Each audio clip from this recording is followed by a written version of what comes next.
ഇവിടെ കുട്ടമ്പുഴയിലൊക്കെ പുളിയില കിട്ടിക്കഴിഞ്ഞിട്ടുണ്ടെങ്കിൽ സ്ഥിരമായിട്ട് ഉണ്ടാക്കാറുള്ള ഒരു അടിപൊളി ടേസ്റ്റി ആയിട്ടുള്ള ഐറ്റമാണ് കേട്ടോ പുളിയില ചുട്ടത്. അതിപ്പോൾ ചെറിയ മീനാണെങ്കിലും വലിയ മീനാണെങ്കിലും ഇതുപോലെ ചെയ്തെടുത്തിട്ടുണ്ടെങ്കിൽ നല്ല ടേസ്റ്റാണ്. ഞാൻ എടുത്തേക്കണത് കൊഴുവയാണ് കേട്ടോ. അപ്പോൾ എങ്ങനെയാണ് ഉണ്ടാക്കണമെന്ന് നോക്കിയാലോ.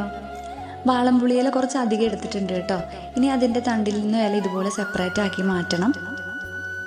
കാന്താരിമുളക്, തേങ്ങ ചിരവിയത്, ചെറിയുള്ളി, ആവശ്യത്തിന് ഉപ്പും കൂടെ ചേർത്ത് നന്നായിട്ടൊന്ന് അരച്ചെടുക്കാം.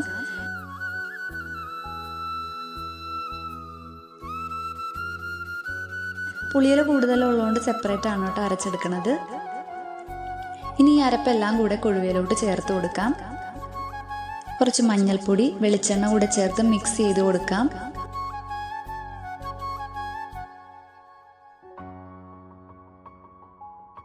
അപ്പോൾ മിക്സിംഗ് ഒക്കെ കഴിഞ്ഞു കേട്ടോ. ഇത്രയേ ഉള്ളൂ കേട്ടോ അതിൻ്റെ മിക്സിങ്. കൂടുതൽ ഇൻഗ്രീഡിയൻസ് ഒന്നുമില്ല കേട്ടോ. ഇതേപോലെയുള്ള ഒരു ഉരുളിയിലാണ് കേട്ടോ നമ്മൾ ചുട്ടെടുക്കാനായിട്ട് പോകുന്നത്. ഉരുളിയിലോട്ട് വാഴയില ഇതുപോലെ ഒന്ന് ഇറക്കി വെച്ച് കൊടുക്കണം. കൊഴുവ പുരട്ടി വെച്ചേക്കണത് ഉരുളിയിലോട്ട് ഇട്ട് കൊടുത്ത് കൈകൊണ്ട് ഇതുപോലെ പരത്തി കൊടുക്കണം കേട്ടോ. അടയൊക്കെ ചുട്ടെടുക്കൂലേ അതുപോലെ.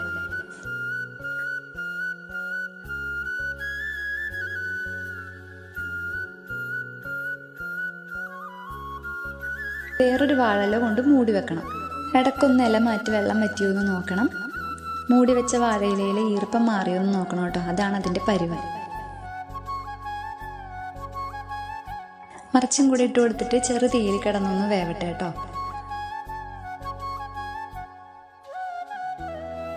അപ്പോൾ രണ്ട് സൈഡും നല്ലപോലെ വെള്ളമൊക്കെ വറ്റി അടിപൊളിയായി വന്നിട്ടുണ്ട് കേട്ടോ. അപ്പോൾ ഇത്രയല്ലോ കേട്ടോ. സിമ്പിളാണ്. കൊഴുവ പുളിയില ചുട്ടത് റെഡി ആയിട്ടുണ്ട് കേട്ടോ. അപ്പോൾ അധികം ഇൻഗ്രീഡിയൻസ് ഒന്നും ഇതിന് ആവശ്യമില്ല. പക്ഷേ ടേസ്റ്റിൻ്റെ കാര്യത്തിൽ ഒട്ടും പുറകോട്ട് പോകില്ല കേട്ടോ. അടിപൊളി ടേസ്റ്റാണ്. അപ്പോൾ ട്രൈ ചെയ്ത് നോക്കിയിട്ട് ഫീഡ്ബാക്ക് പറയാനായിട്ട് മറക്കരുത് കേട്ടോ. നമ്മുടെ വീഡിയോ ഇഷ്ടമായിട്ടുണ്ടെങ്കിൽ ലൈക്ക് ചെയ്യുക, ഷെയർ ചെയ്യുക. നമ്മുടെ ചാനൽ ആദ്യമായിട്ടാണ് കാണുന്നതെങ്കിൽ ഒന്ന് സബ്സ്ക്രൈബ് കൂടെ ചെയ്തിട്ട് സപ്പോർട്ട് ചെയ്തേക്കണേ.